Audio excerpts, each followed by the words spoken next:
হ্যাঁ, এখন আমাদের আবহাওয়ার যা পরিস্থিতি তাতে আজকে সকালের আমাদের যা বিশ্লেষণ তাতে একটা নিম্নচাপ রেখা বাতাসের উপরিভাগে রয়েছে উত্তরপ্রদেশ থেকে বাংলাদেশ পর্যন্ত। আর এর প্রভাবে আগামী 24 ঘন্টাতে আমাদের উত্তরবঙ্গের জেলাগুলিতে প্রায় সর্বত্রই হালকা থেকে মাঝারি বৃষ্টিপাত হওয়ার সম্ভাবনা থাকছে। তার সঙ্গে ভারী থেকে অতি ভারী বৃষ্টিপাতের সম্ভাবনা রয়েছে মূলত উপরের 5টা জেলায়, আমাদের দার্জিলিং, কালিম্পং, আলিপুরদুয়ার, জলপাইগুড়ি এবং কুচবিহার। তার মধ্যে ভারী থেকে অতি ভারী বেশি সম্ভাবনা রয়েছে আলিপুরদুয়ার, জলপাইগুড়ি জেলাতে। এটা আগামী 24 ঘন্টার জন্যে। এবং তারপরেও আগামীকালও উত্তরবঙ্গে বৃষ্টিপাত থাকবে এবং 1-2 জায়গায় করে ভারী বৃষ্টিপাত এই 5টা জেলার মধ্যে হওয়ার সম্ভাবনা থাকছে। আর হালকা থেকে মাঝারি বৃষ্টিপাত সর্বত্রই হওয়ার সম্ভাবনা রয়েছে। আর দক্ষিণবঙ্গে যেটা রয়েছে এর প্রভাবে দক্ষিণবঙ্গে আগামী দুদিনেই বিক্ষিপ্তভাবেই বৃষ্টিপাত হওয়ার সম্ভাবনা থাকছে, যেটা বজ্রবিদ্যুৎ সহ বৃষ্টিপাত, যেটা আমাদের কলকাতা শহরে আজকে কিছুক্ষণ আগে কিছুটা সময় ধরে হয়েছে সেরকমই বিক্ষিপ্তভাবে অনেক জায়গাতেই হালকা থেকে মাঝারি বৃষ্টিপাত হওয়ার সম্ভাবনা থাকছে আগামী দুদিনে, আজ এবং কাল।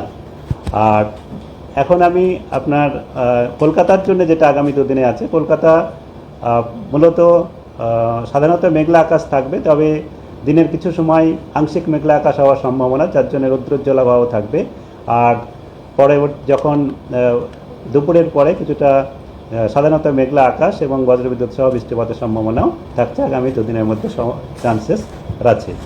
আর এখন আমাদের পুজোর জন্য যে স্পেশাল আমরা ফোরকাস্ট বলে থাকি, আগামী 15 দিনের মধ্যেই আমাদের পুজো বা আমাদের যেটা দুর্গাপূজা ফেস্টিভ্যাল পিরিয়ড শুরু হচ্ছে, তার জন্য আমরা 21 তারিখ থেকে 2 তারিখ পর্যন্ত যে আবহাওয়ার পরিস্থিতি কেমন থাকবে সেই সম্পর্কিত একটা পূর্বাভাস আজকে দেওয়ার পরিকল্পনা করেছি এবং সেইটাই আমি বলছি এখন। যেটা হচ্ছে আমরা 21 তারিখ থেকে মহালয়া থেকে শুরু করেছি, আর 21 তারিখ থেকে আমাদের 25 তারিখ পর্যন্ত সেটা আমাদের আগামী 7 দিনের প্রতিদিনের ডে ওয়াইজ পূর্বাভাসের মধ্যে আসছে।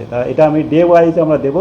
আর তারপরে হচ্ছে আপনার যেটা 26 থেকে 2 তারিখ, এটাকে আমাদের উইকলির মধ্যে আসছে, তার জন্য আমরা এটা পিরিয়ডটাকে দুটো ভাগে ভাগ করা হয়েছে, 26 থেকে 29 আর 30 থেকে 2।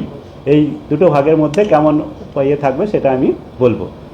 আর 21 তারিখে যেটা রয়েছে আমাদের, 21 তারিখে মহালয়ার দিনে দক্ষিণবঙ্গের সমস্ত জেলাতেই কেবলমাত্র হালকা থেকে মাঝারি বৃষ্টিপাত, বজ্রবিদ্যুৎ সহায়ের সম্ভাবনা থাকবে এবং রৌদ্রোজ্জ্বল আবহাওয়ার সঙ্গে সঙ্গে যখন বৃষ্টিপাত হবে বা হবে সেই সময় সাধারণত মেঘলা আকাশ থাকবে, তবে বৃষ্টির পরিমাণ খুব বেশি থাকবে না, কেবল বিক্ষিপ্তভাবেই হালকা থেকে মাঝারি বৃষ্টিপাত হওয়ার সম্ভাবনা থাকবে। আর বজ্রবিদ্যুৎ সহ বৃষ্টিপাতের বেশি সম্ভাবনা যেসব জেলাতে রয়েছে সেগুলো হলো ঝাড়গ্রাম, পূর্ব পশ্চিম মেদিনীপুর, উত্তর দক্ষিণ 24 পরগনা এবং নদিয়া জেলাতে। আর 22 তারিখে একটু এলাকা ওয়াইজ মানে যেটা আমাদের বিস্তৃতি অনুসারে রেনফলটা বাড়তে পারে, বৃষ্টির পরিমাণটা বাড়তে পারে। তার কারণস্বরূপ হচ্ছে আমাদের এখন একটা উত্তর আন্দামান সাগরে একটা ঘূর্ণাবর্ত রয়েছে, যেটা 3.1 কিলোমিটার পর্যন্ত বাতাসের উপরেখা বিস্তৃত রয়েছে। এটা আগামী 22 তারিখ নাগাদ উত্তর বঙ্গোপসাগরে আসার সম্ভাবনা রয়েছে। তো এরই প্রভাবে 22 তারিখ থেকে কিছুটা বৃষ্টিপাতের পরিমাণ দক্ষিণবঙ্গে বাড়ার সম্ভাবনা রয়েছে, যেটা আমাদের অনেক জায়গাতেই বজ্রবিদ্যুৎ সহ বৃষ্টিপাত হওয়ার সম্ভাবনা আমাদের দক্ষিণবঙ্গের জেলাগুলিতে। আর 23 তারিখে এই বৃষ্টিপাত প্রায় সর্বত্রই সব জায়গাতেই হালকা থেকে মাঝারি বৃষ্টিপাত থাকবে।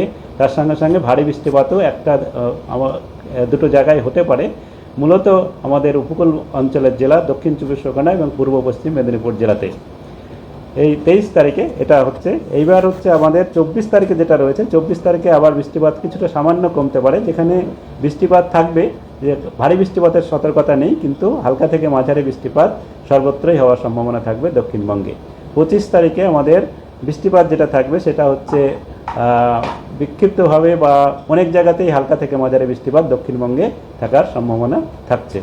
এবার 26 থেকে 29 যেটা রয়েছে আমাদের দক্ষিণবঙ্গের জন্য, আমি প্রথমে দক্ষিণবঙ্গের বলে নিচ্ছি, তারপর উত্তরবঙ্গে বলবো।